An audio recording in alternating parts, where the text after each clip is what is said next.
Hello friend, તમારું સ્વાગત છે મારા કિચનમાં। આજે આપણે બનાવવાના છીએ પાણીપુરી ફ્લેવર સેવ મમરા। તો એના માટે મેં કોથમીર અને ફુદીનાને ધોઈને લઈ લીધા છે અને એને કટ કરીને આપણે તેલમાં તળી લેવાના છે। કોરા કરીને પછી એકદમ સરસ ક્રિસ્પી થાય ત્યાં સુધી એને તળી લેવાના છે ફ્રેન્ડ। પછી આપણે એને એકદમ ક્રિસ્પી તળાઈ જાય પછી આપણે એક થાળીમાં કે પ્લેટમાં કાઢી લેવાના છે।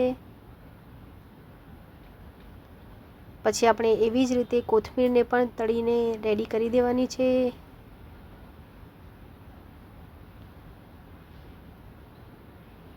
એને પણ આપણે ક્રિસ્પી થઈ જાય ત્યાં સુધી ફ્રેન્ડ એને તળવા દેવાની છે। પછી આપણે તીખાસ માટે મરચાં થોડા તળી લેવાના છે। મેં 2 મરચાં લીધા છે ફ્રેન્ડ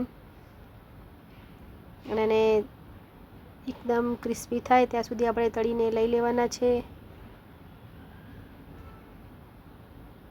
પછી આપણે આ બધું થોડું ઠંડુ થઈ જાય પછી એક ચટણી બાઉલમાં લઈને એને ક્રશ કરી લેવાનું છે। ફ્રેન્ડ આની અંદર આપણે પાણી કે એવું કંઈ એડ કરવાનું નથી અને આપણે તેલમાં તળ્યા છે એટલે આપણે એકદમ ઇઝીલી ક્રશ થઈ જશે। તો એને ક્રશ કરીને આપણે રેડી કરી દીધા છે ફ્રેન્ડ।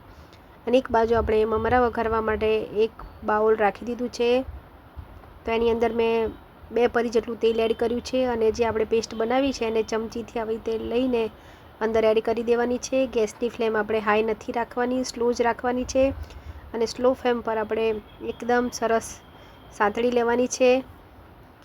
થોડીક શેકાઈ જાય, આપણે તો શેકેલી જ છે એટલે થોડી શેકાઈ જાય પછી આપણે એની અંદર મમરા એડ કરી દેવાના છે અને મમરાને પણ સરસ બરાબર મિક્સ કરી લેવાના છે। અને પછી આપણે રેડીમેડ પાણીપુરીનો મસાલો મળે છે ફ્રેન્ડ, એને થોડો એડ કરી દેવાનો છે, આશરે 1 ચમચી જેટલો। પછી મેં થોડુંક આમચૂર પાવડર એડ કર્યું છે ફ્રેન્ડ આની અંદર અને બધું જ ફ્રેન્ડ આપણે સરસ રીતે સાંતળીને મિક્સ કરી લેવાનું છે। થોડું મીઠું અંદર એડ કરીને બધું બરાબર મિક્સ કરીને મેં એની અંદર સિંગના દાણા પણ તળીને એડ કર્યા છે અને નાયલોન સેવ પણ એડ કરી છે। તો ફ્રેન્ડ આપણા રેડી છે સેવ મમરા પાણીપુરી ફ્લેવરના। તો ફ્રેન્ડ તમે પણ આવી રીતે ઘરે બનાવજો અને ટ્રાય કરજો, ખૂબ જ સરસ લાગે છે ને એકદમ ટેસ્ટી। તમે આની ગ્રીન બ્રેડ પણ બનાવી શકો છો ફ્રેન્ડ। તો ફ્રેન્ડ રેડી છે એકદમ ટેસ્ટી અને ચટપટા। જેને પણ પાણીપુરી ભાવતી હશે ત્યાં જરૂરથી ભાવશે।